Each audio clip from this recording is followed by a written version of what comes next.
परमहंस सद्गुरू स्वामी मकरंदनाथ महाराज यांचं प्रवचन 12 ऑक्टोबर।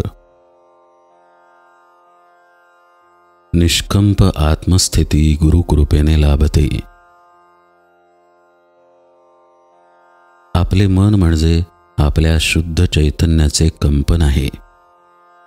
अंतर्यामी जिथे काही चिंतन घडते ते चित्तही आपल्या शुद्ध चैतन्याचे कंपन आहे। तर्क करणारी बुद्धी देखील शुद्ध चैतन्याचे कंपनच आहे।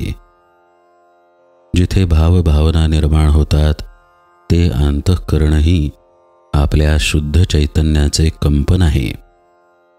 इतकेच नव्हे तर देहबुद्धी म्हणजे देह मी हा भाव किंवा मी जीव असा जीवतेचा अहंकार असणे हे देखील शुद्ध चैतन्याचे कंपनच आहे। या उलट मनरहितता, मनातील विचार तरंग शांत होणे म्हणजे निष्कंपता। या निष्कंपते पाठोपाठ निष्कंप चैतन्याशी एकरूपता घडते। चित्तरहितता याचा अर्थ चित्तामध्ये असणारे विकार नाहीसे होऊन ते चैतन्याशी समरस होणे। चित्त हरपले अवघे चैतन्याची झाले वो, अशा प्रकारे तर्क थांबणे, अंतःकरणातील भावनांचे कल्लोळ थांबणे म्हणजे सुष्ट दुष्ट कोणताच तर्क बुद्धीमध्ये न उठणे, कोणतीच उलटसुलट भावना अंतःकरणात निर्माण न होणे, अशी स्थिती म्हणजे कंपनरहित शुद्ध चैतन्याशी एकरूपता, उन्मनी स्थिती। निर्वात ठिकाणी ठेवलेल्या दीपाची ज्योत तिथे वायूची किंचितही झुळूक नसल्यामुळे निष्कंपतेमुळे थोडीही न डगमगता न डोलता ती जशी स्थिर राहते, तसे मनरहित, तर्करहित, विकाररहित होणे। देहभावाला ओलांडून आत्मभावात स्थिर राहणे म्हणजे अगदी मी आत्मा असे चिंतन देखील तिथे नाही, कारण चिंतन आले की चित्ताचे कंपन आलेच।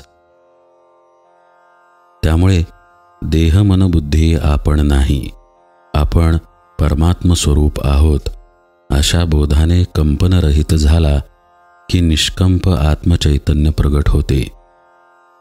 पतंजली महामुनी योगसूत्रात या स्थितीचे वर्णन तदा द्रष्टु स्वरूपे अवस्थानम असे करतात।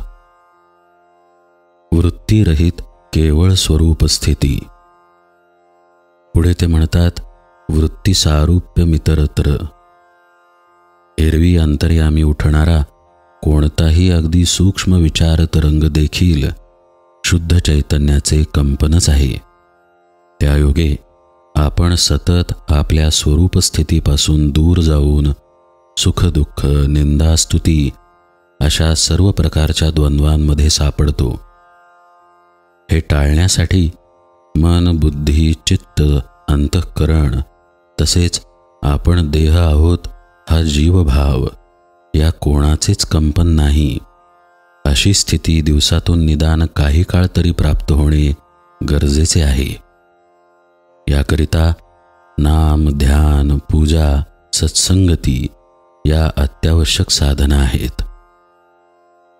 रोज नियमित वर्षानुवर्षे या साधना केल्याने आत्मस्वरूपाचे शुद्ध सुख प्राप्त होते। नामस्मरणामध्ये नाम घेता घेता तल्लीनता प्राप्त झाली की ज्याचे नाम घेतो आहोत त्या परमात्म्याशी एकरूपता साधते। इतरत्र फिरणाऱ्या सर्व वृत्ती नामापाशी केंद्रित होतात आणि निष्कंप स्थिती म्हणजेच शुद्ध चैतन्य शिल्लक राहते।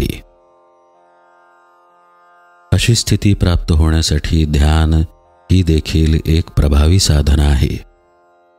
ध्यानामध्ये विचार विकारांकडे वेगळेपणाने साक्षीत्वाने पाहता पाहता विचार विकार थांबतात, मनाचे कंपन नाहीसे होते, तर्क थांबतो, देहभाव नाहीसा होतो, केवळ परमात्म तत्वच शिल्लक राहते। नाम आणि ध्यान या अंतरंग साधनांबरोबरच पूजा देखील आहे. या पूजेच्या क्रियेमध्ये कोणी एखादा भक्तिभावाने खूप रममाण झाला तर त्या भावावस्थेत त्याचे मन, बुद्धी, चित्त, अंतःकरण, देहभाव देखील कंपनरहित होणे शक्य आहे. विविध साधनांनी ही निष्कंप स्थिती प्राप्त होते. या साधनांच्या अंतरंग खुणा संतांच्या, सद्गुरूंच्या संगतीत समजतात. त्यांच्या परमकृपेने ही स्थिती प्राप्त होते. म्हणून साधूचे संगती तरुणोपाय असे श्री ज्ञानेश्वर महाराज सत्संगतीचे महत्त्व वर्णन करतात. परमहंस सद्गुरु स्वामी माधवनाथ महाराज की जय. सब संतन की जय. जय जय रघुवीर समर्थ.